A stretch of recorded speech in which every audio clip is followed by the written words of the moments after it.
Graça e paz, irmãos. Vamos abrir a palavra de Deus em nome de Jesus Cristo, na carta de Paulo aos Filipenses, capítulo 1, versículo 21. Porque para mim o viver é Cristo e o morrer é ganho. Que Deus revele ao nosso coração o texto da palavra de Deus. Porque para mim o viver é Cristo. O apóstolo Paulo está fazendo essa afirmação. Porque para mim o viver é Cristo. O viver que Paulo se refere é o viver de Cristo em Paulo. Muito importante perceber isso. É o mesmo que dizer: já estou crucificado com Cristo e vivo não mais eu, mas Cristo vive em mim. Observe também aqui que Paulo não coloca isto como uma meta para ser alcançada por ele. Ele diz: porque para mim o viver, que não é o viver dele, é o viver de Cristo nele e através dele, já é uma realidade. Paulo já estava experimentando o viver de Cristo naquele instante em que ele diz isto. Eu tenho uma outra versão que eu gosto ainda mais dela, em Filipenses 1:21, diz assim: pois para mim a vida é Cristo e a morte lucro. Eu quero só a primeira parte. Pois para mim a vida é Cristo. A vida de Paulo era Cristo dentro dele. É a vida que vence. É esta vida de Cristo em nós, irmãos. Nesta noite, vou ser breve. Gostaria de destacar pelo menos 4 características desta vida de Cristo em nós, desta vida que vence, a vida de Cristo em nós. Jesus, ele diz lá em João capítulo 10, versículo 10, é um texto muito conhecido. João 10, versículo 10.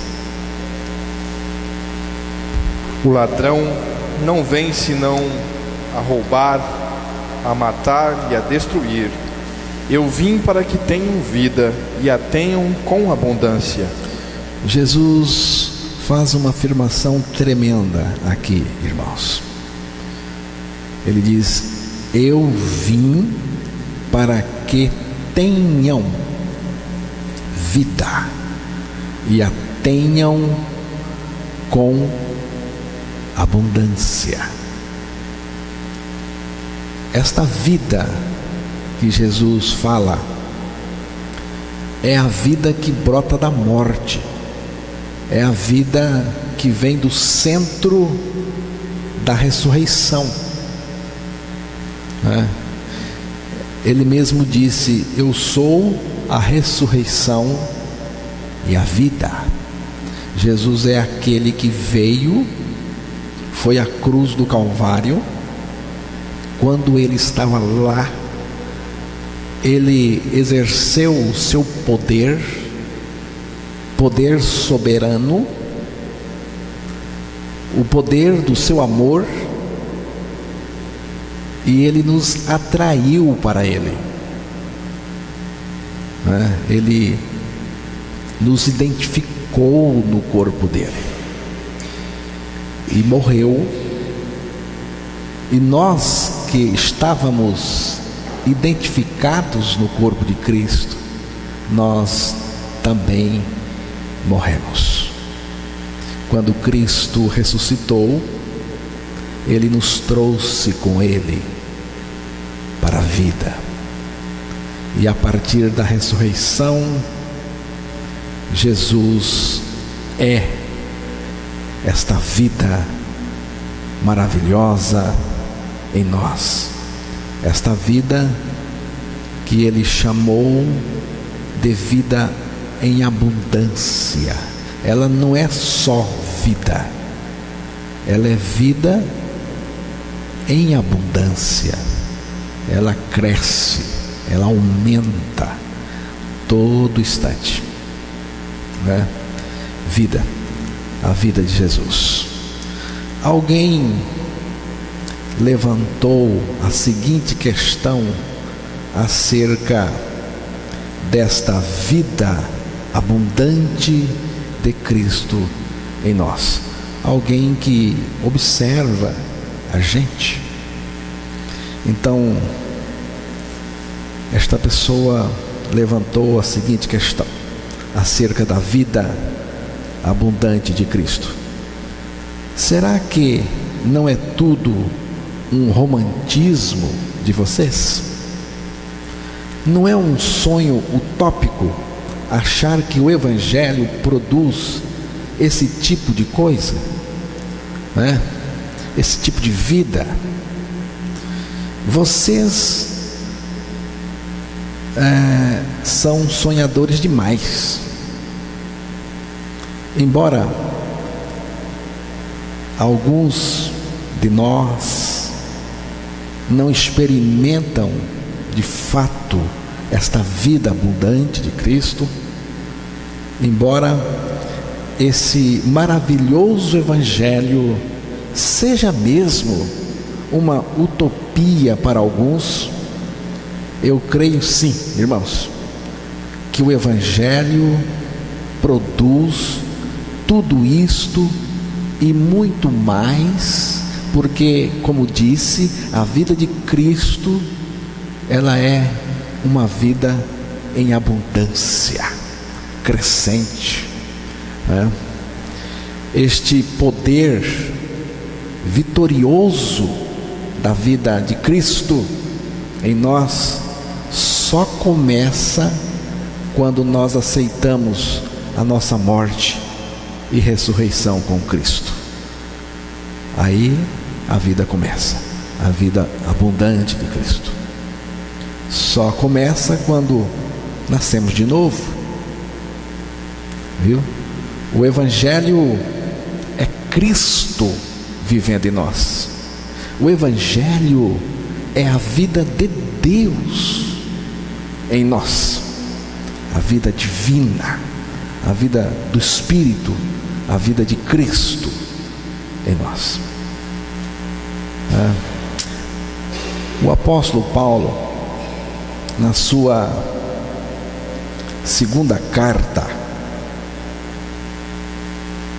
capítulo 6, versículos 1 e 2, segunda carta aos Coríntios,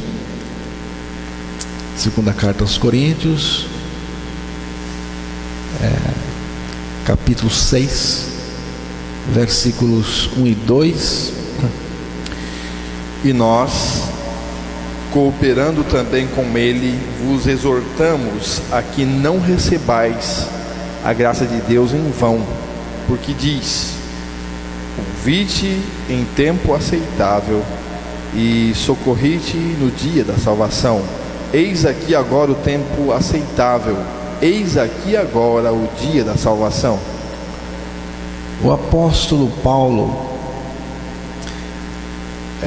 mostra para nós dois grandes perigos, não é?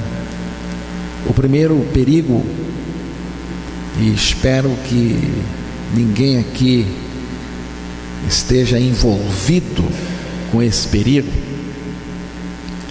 ele diz aqui: vos exortamos a que não recebais a graça de Deus em vão.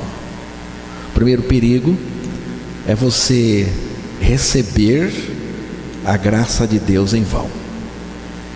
A graça, irmão, é a única maneira de ser salvo. Cristo se esvaziou,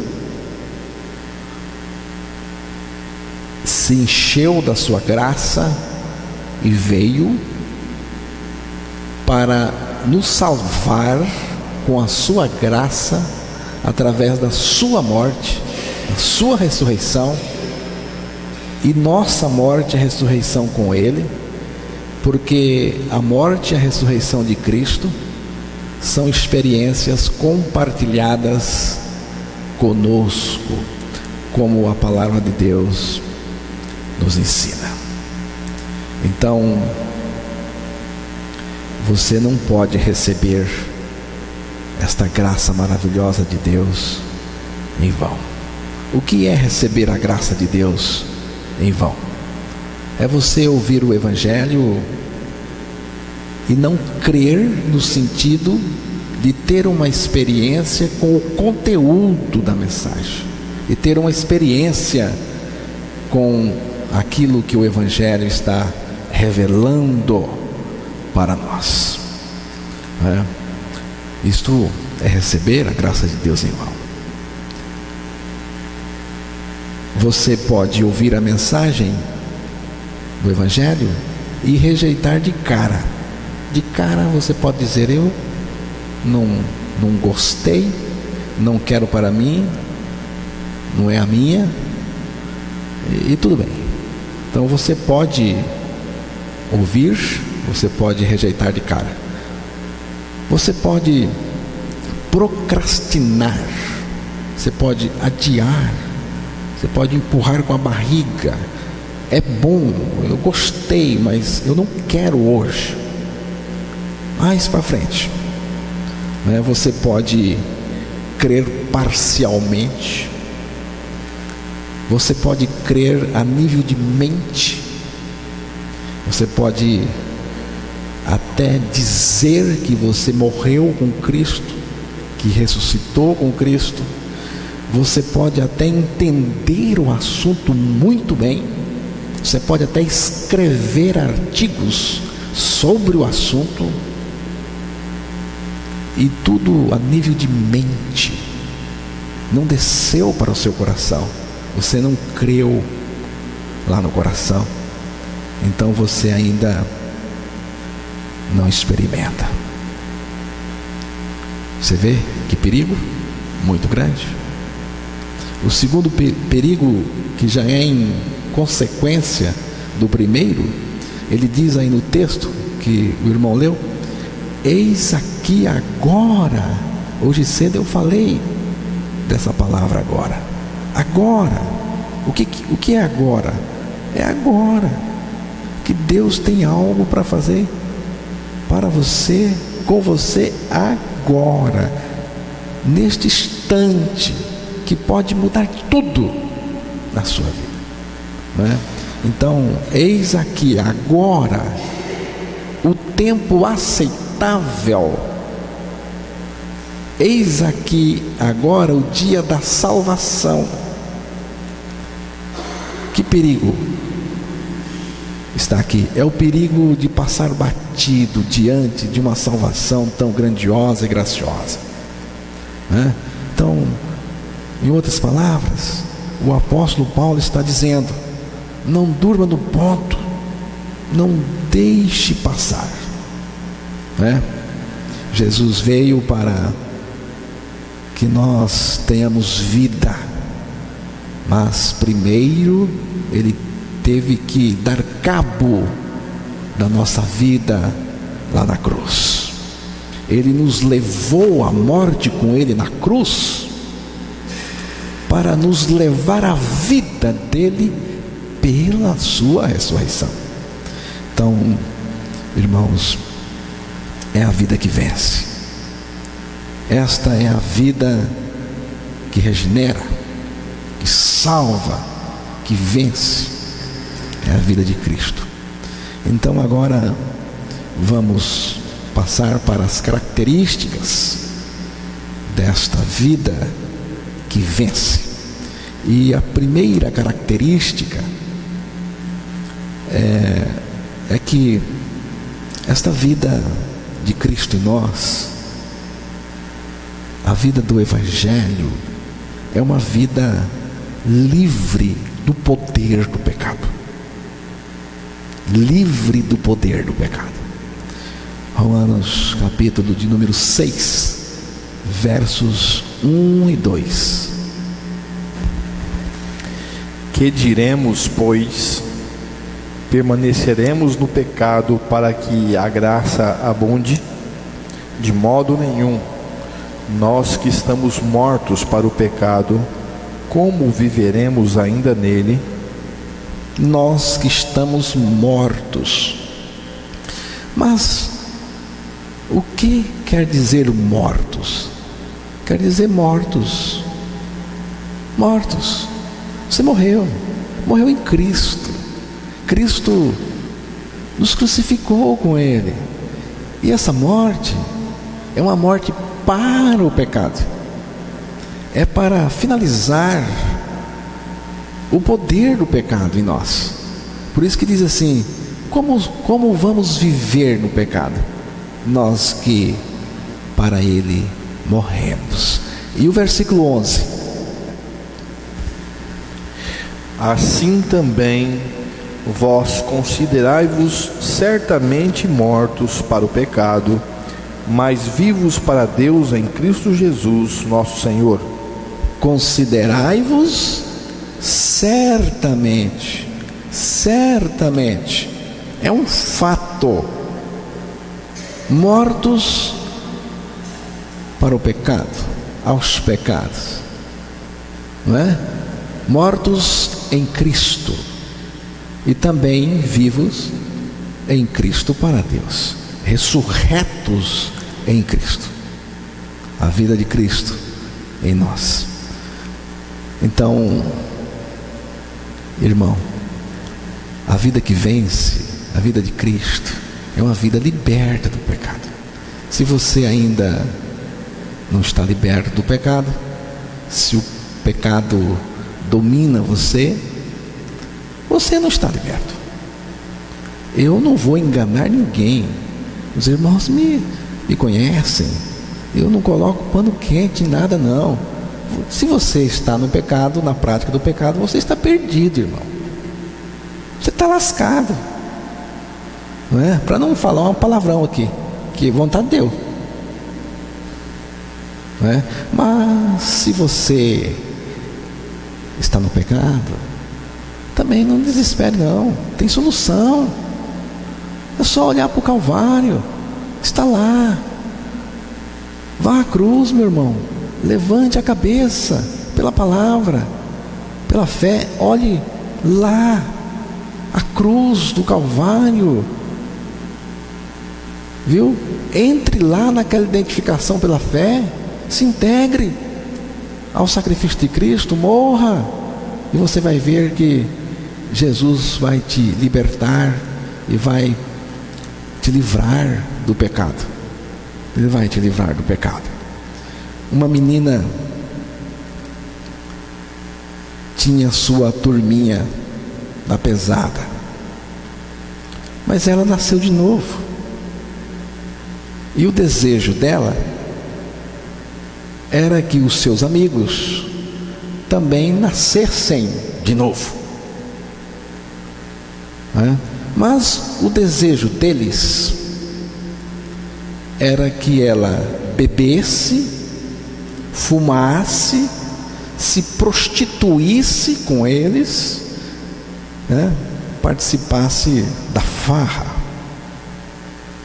A turma perguntou: você não pode fazer nada disso? Jesus proibiu você?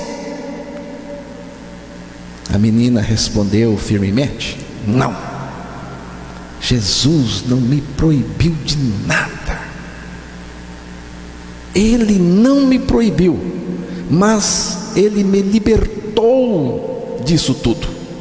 Morri para essas coisas e Cristo vive em mim.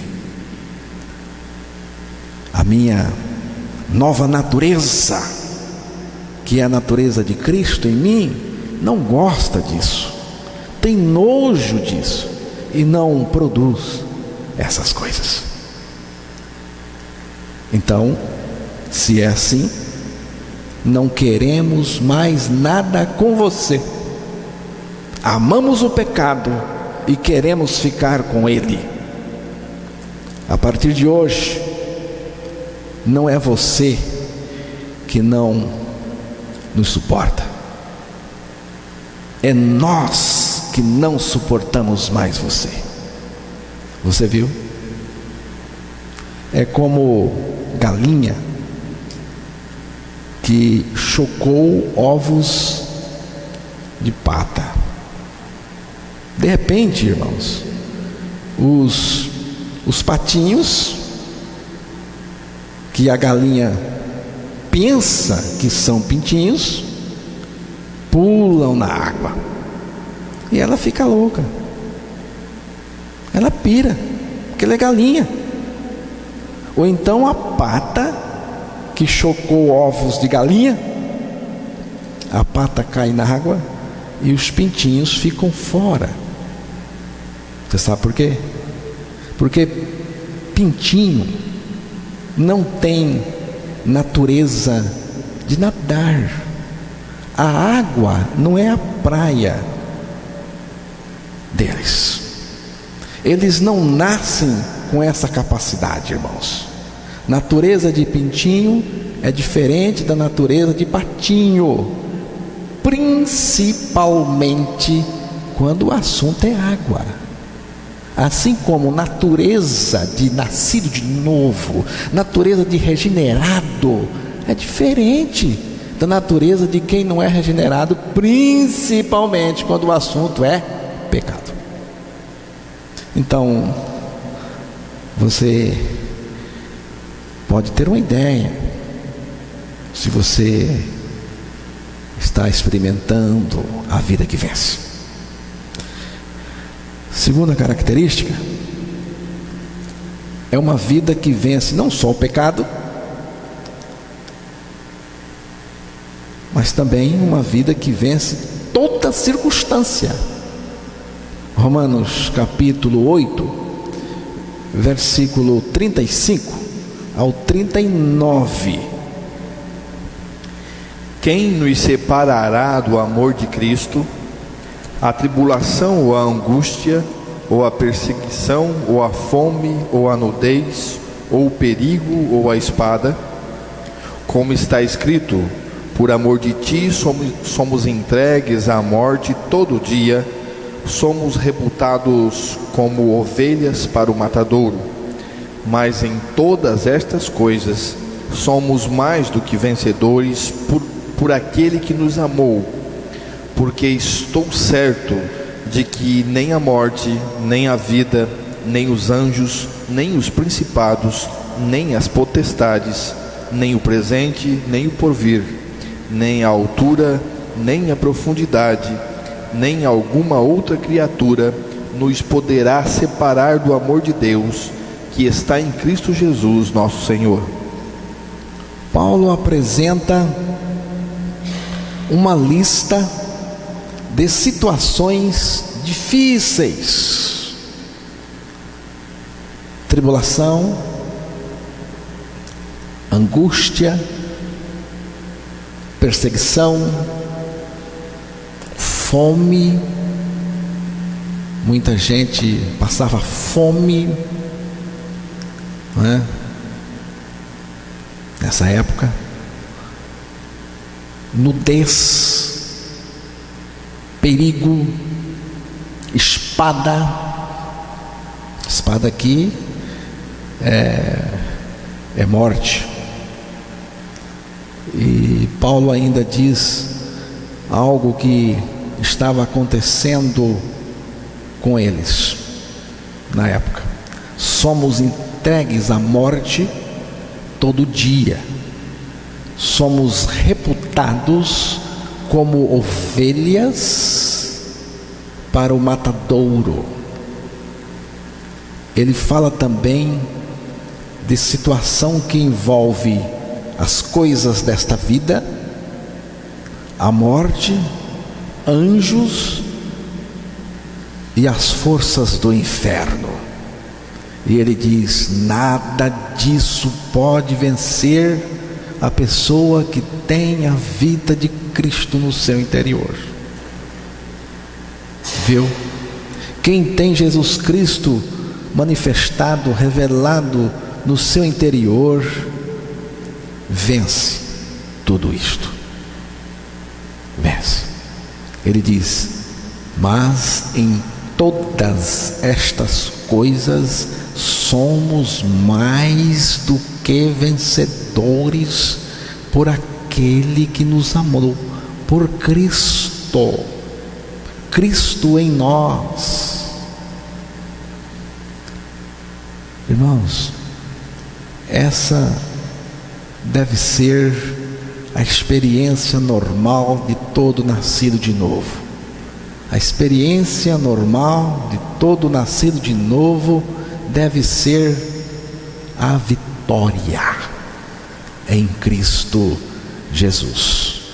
Todo nascido de novo deve ser mais do que vencedor por meio de Cristo, sua vida, Cristo que vive nele. Não importa se há dificuldade, não importa. Essa deve ser a experiência de todo nascido de novo, que tem a vida de Cristo no seu interior. Terceira característica: é uma vida capaz, competente, não é? É uma vida capaz de fazer o bem do ponto de vista do Evangelho. Efésios capítulo 2, versículo 10.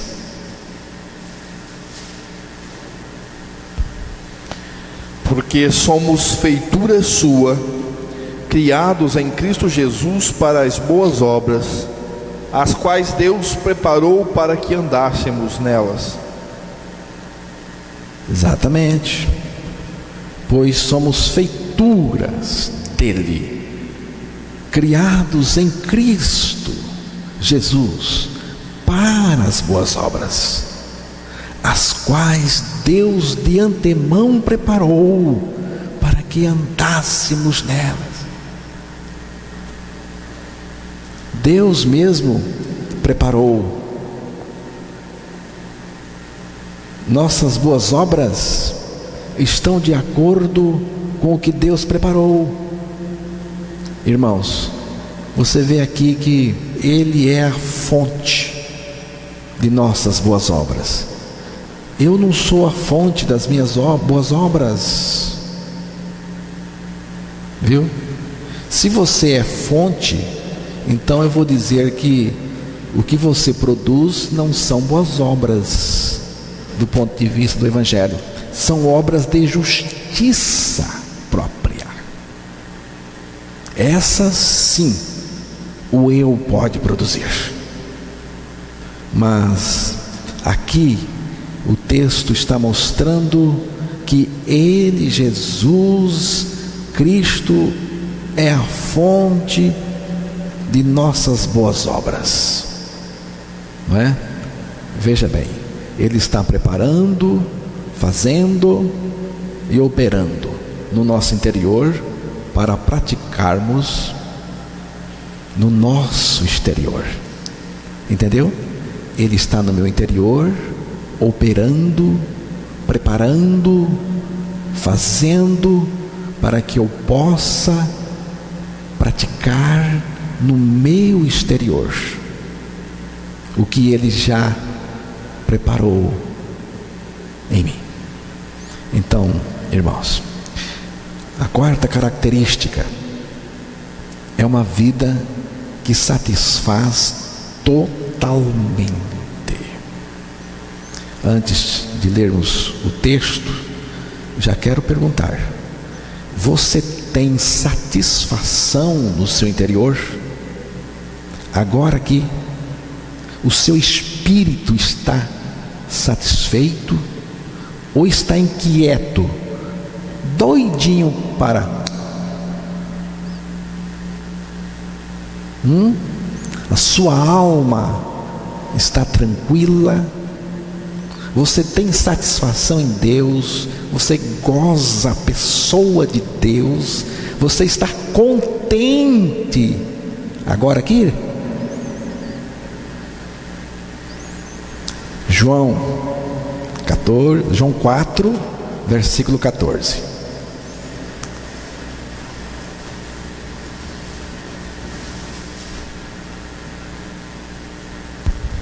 Mas aquele que beber da água que eu lhe der, nunca terá sede, porque a água que eu lhe der se fará nele uma fonte de água que salte para a vida eterna. Você vê, a água aqui é Cristo. Temos que beber de Cristo, e esse Cristo no nosso interior produz uma satisfação muito grande, porque aqui diz: aquele porém que beber da água que eu lhe der, de modo nenhum terá sede. Você sabe o que é sede? É um desejo, viu? E isso aqui mostra, essa palavra sede aqui mostra uma insatisfação dentro do ser humano, que só pode ser resolvida com a Cristo, bebendo de Cristo. Outra coisa não satisfaz, não é? Se eu estou aqui bebendo água, mas não me satisfaz, só no momento, bebo um gole e depois quero mais, não é? Tem gente que pensa assim: se eu conseguir um emprego melhor, aquele emprego que eu estou de olho, aí beleza, aí ele consegue o emprego, continua com a insatisfação. Ah, mas se eu casar, aí vai resolver. Aí ele casa e depois de um tempo ele descobre que está oco por dentro. Aí ele tem filhos e depois ele descobre que não resolveu, e ele vai nessa. É isto que Jesus está dizendo. Você não pode procurar em nada a satisfação do seu interior, a não ser em Cristo Jesus, porque só Ele pode dar esta satisfação. Ele diz aqui: de modo nenhum terá sede, para sempre, né? E diz aqui que, pelo contrário, a água que eu lhe der se tornará nele uma fonte de água a jorrar para a vida eterna. Isto aqui é a vida de Cristo, irmãos. A fonte em nós é Cristo. Cristo em nós produz satisfação sem fim. Satisfação sem fim. Ele é o tudo de que necessitamos, não é? Mas quando nós estamos buscando coisas, estamos dizendo que Ele não é suficiente para nós, que Ele não basta para nós, que Ele não é bastante para nós. Podemos dizer que o Senhor é suficiente para nós, irmãos. Eu posso dizer, porque creio. Pergunto: será que estamos satisfeitos unicamente com o Senhor? Você deve responder para você: eu estou satisfeito unicamente com o Senhor? Se não estamos, isso indica que algo muito errado está acontecendo com você. Jesus disse em João 7, versículo 38, algo lindíssimo para nós: quem crê em mim, como diz a Escritura, rios de água viva correrão do seu ventre. Quem crê em mim, quem crê em mim, preste atenção, meu irmão. Não leia a palavra de Deus de maneira adoidado, não. Você precisa ler a palavra de Deus com carinho, com muito carinho, para você entender. Veja o que diz: quem crê em mim, quem crê em mim. Você está anotando? Quem crê em. Você sabe o que é em? É dentro. Quem crer para dentro de mim. Você precisa crer que Jesus Cristo arrastou você para dentro dele. E lá na cruz você morreu e ele vive em você. Quem crê em mim. Eu creio que Jesus vai voltar. E daí, meu irmão? Você crê que Jesus Cristo vai voltar, Ele volta, você fica e vai para o inferno. Você precisa crer, como Ele disse, em mim, como diz a Escritura, como diz a palavra. Por isso que a gente lê a palavra aqui, porque temos que crer segundo a palavra, segundo o modelo da Escritura, né? Mas eu creio do jeito que meu pai me ensinou, que a minha mãe ensinou, do jeito da minha religião, do jeito da tradição, do jeito da filosofia. Não, Senhor, é do jeito que a Escritura diz. Então, quem crê em mim, como diz a Escritura, veja aqui: rios de água viva correrão do seu interior. Não é uma bênção que você vai beber, viu? Não é beber uma característica de Deus, é beber Cristo. É beber Cristo. É a presença de Cristo no seu interior, a vida de Cristo jorrando do nosso interior. Então, esse interior tem vida, tem descanso, tem poder, tem alegria, tem satisfação, tem comunhão. A região da terra onde surgiram as primeiras civilizações que conhecemos é chamada historicamente de crescente fértil. Crescente fértil é uma expressão interessante, não é? 4 civilizações antigas se desenvolveram aí: Mesopotâmia, Egito Antigo, Israel, a antiga Palestina e a antiga Fenícia. Crescente fértil é o nome que se dá. Só que essa expressão crescente fértil aqui, no nome usado aqui, fértil está ligado à agricultura avançada, não é? Se produzia muito ali. Mas tem um detalhe, irmãos. Todas essas civilizações que eu citei aqui se localizavam no deserto, não é? O Egito, o deserto do Saara, e as outras no deserto da Arábia, onde é muito seco, a chuva é escassa. Então, da onde veio essa fertilidade toda? É justamente o trabalho dos rios, né? O rio Tigre, o Eufrates, o Nilo e o Jordão.